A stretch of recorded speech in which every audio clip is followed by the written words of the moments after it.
मुलांनो, शब्दांच्या जातीमधील दुसरा घटक सर्वनाम आपण आज बघणार आहोत. सर्वनाम म्हणजे नामाबद्दल येणाऱ्या शब्दास सर्वनाम म्हणायचं.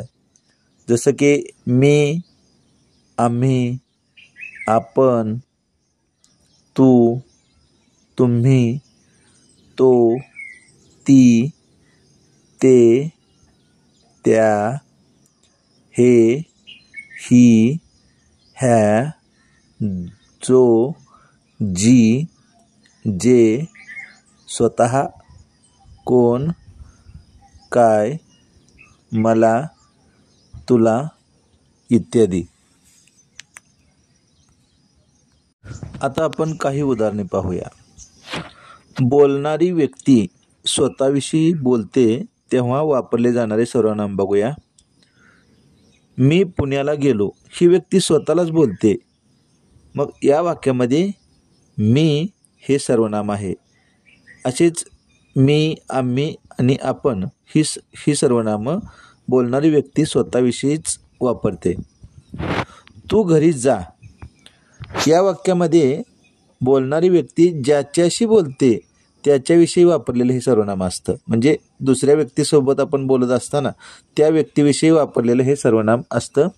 तो, तुम्ही आणि आपण. तो गायक आहे, या वाक्यामध्ये बोलणारी व्यक्ती ज्याच्याविषयी बोलते त्याच्यासाठी वापरलेले हे सर्वनाम आहे.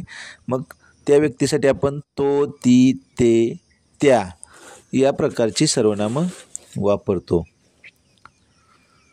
जवळची किंवा दूरची वस्तू दाखवण्यासाठी ज्या सर्वनामांचा वापर केला जातो ते आता आपण बघूया.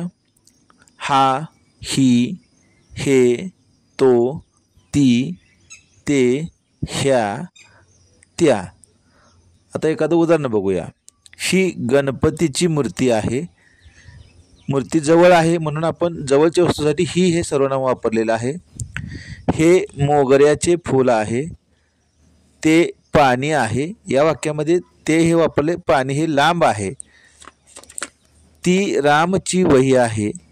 ती वही लांब आहे म्हणून लांब आणि जवळच्या वस्तू दाखवण्यासाठी काही सर्वनाम वापरतात. त्याला दर्शक सर्वनाम सुद्धा म्हणतात. आणखी बघूया आता. जे चकाकते ते सोने नसते, या वाक्यामध्ये संबंध दाखवला आहे सोन्याचा आणि चकाकण्याचा. यासाठी जे सर्वनाम वापरतात ते बघा. जो, जी, जे, ज्या अशा प्रकारची सर्वनामं वापरतात.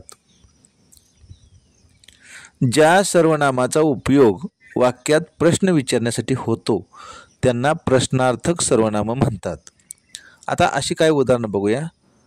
काय, कोण, कोणास, कोणाला, कोणी, कधी, कोठे, किती इत्यादी.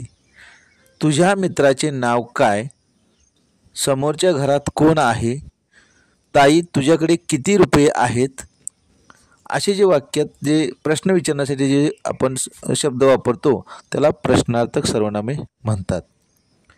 आता प्रश्नार्थक वाक्याव्यतिरिक्त कोण, काय हे सर्वनामे वाक्यात येतात व ती नेहमी कोणाबद्दल आलेली आहे हे समजत नाही. त्यास आपण सामान्य अथवा अनिश्चित सर्वनाम म्हणतात. या वाक्यात प्रश्नचिन्ह येत नाही. उदाहरण बघा. तिकडे कोण आला आहे हे मला समजत नाही. या वाक्यामध्ये कोण हा आपण प्रश्नार्थक शब्द वापरला आहे पण इथं प्रश्न तयार होत नाही. तुला काय देऊ हे सामान्य वाक्य आहे. आता आत्मवाचक सर्वनाम बघूया. आत्मवाचक सर्वनाम म्हणजे काय? स्वतः व आपण या सर्वनामांना आत्मवाचक सर्वनाम म्हणतात. उदाहरण बघा. मी स्वतः गावाला येणार नाही, यामध्ये स्वतः हे स्वतःबद्दलचंच आत्मवाचक सर्वनाम आहे. दुसरं उदाहरण बघा. तो आपणहून गावाकडे येईल, या वाक्यामध्ये आपणहून आपण हे आत्मवाचक सर्वनाम आलेलं आहे. ती स्वतः निबंध लिहील, या तिसऱ्या वाक्यामध्ये स्वतः हे आत्मवाचक सर्वनाम आलेलं आहे.